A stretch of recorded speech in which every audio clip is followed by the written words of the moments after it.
Mama jata mwagosiria kwa Kiswahili tu nataka niseme hivi ya kwamba tuombe serikali mwisho ujao, mwaka ujao, kuanzia December we will get an improvement of economy.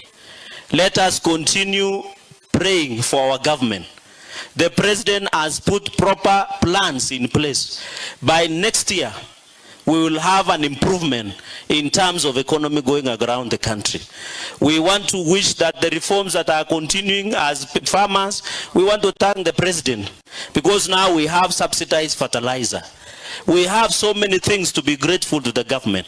Even the tea reforms ambaye tulifanya hapa Kericho, tunataka tuharakishe ndio tupate ile guarantee minimum returns, ndio wakulima wa majani chai wapate haki yao, wapate bei mzuri ya bonus, na tuende mbele ndio Mungu aweze kutusaidia.